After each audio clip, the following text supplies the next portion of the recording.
Wanted to make a video to show you how to calculate half-life questions using a timeline.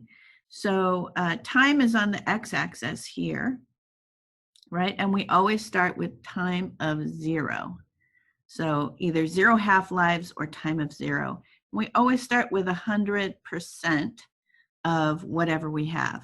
Okay, so in this question, an original sample of K40, potassium 40, has a mass of 25 grams. So 100% is 25.00 grams.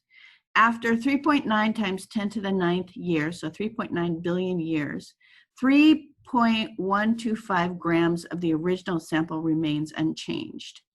Okay, so we have to go until we have 3.125 grams of the original is unchanged.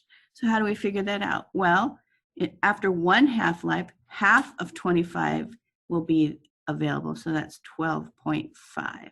That's one half-life. After the second half-life, 6.25 will be available.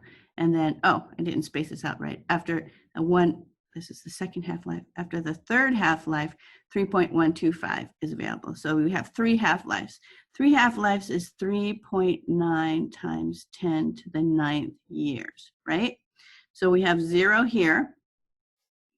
Actually, I'm just going to divide this by 3. 1.3 billion years would be 1 half-life, right? Is this correct? And then if I double that, it'd be 2.6. So 1.3 plus 1.3 is 2.6 billion years. And then another 1.3 added on to 2.6 ends up being 3.9 billion years.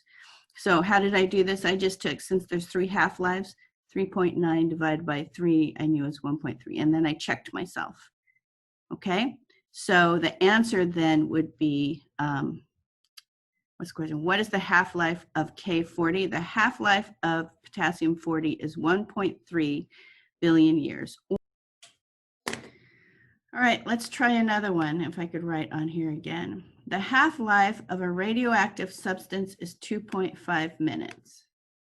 What fraction of the original radioactive substance remains after 7.5 minutes? So I'm going to do the same thing. I'm going to start with 100% of whatever it is that I have, right? 100%. Boy, I'm not great at this. And 0 time. Then after 1 half-life, which they say is 2.5 minutes, right? I'm going to have 50%.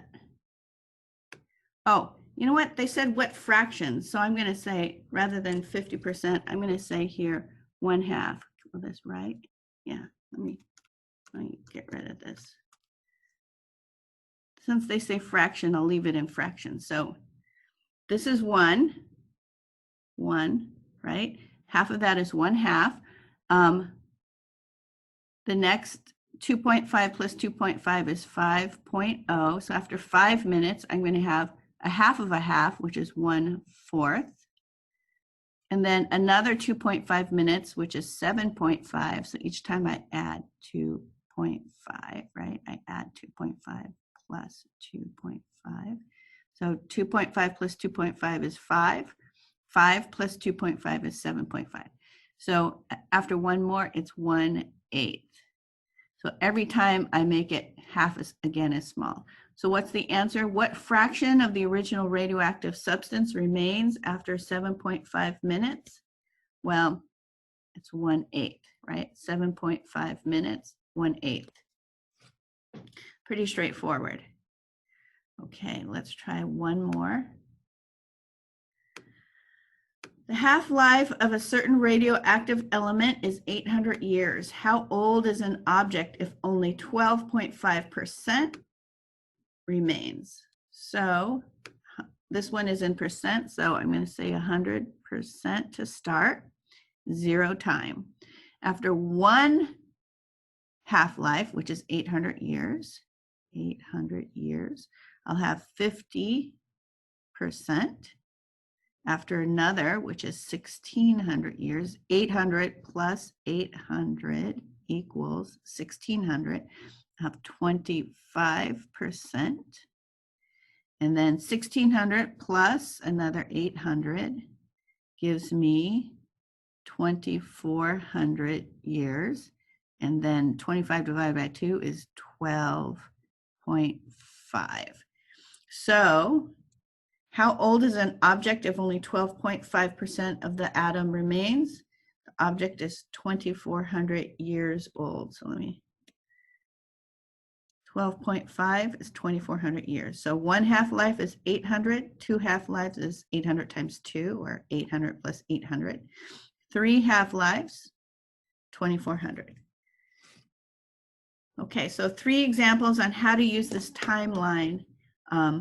It's really, I suggest that you use it rather than do it in your head, because sometimes you can make mistakes.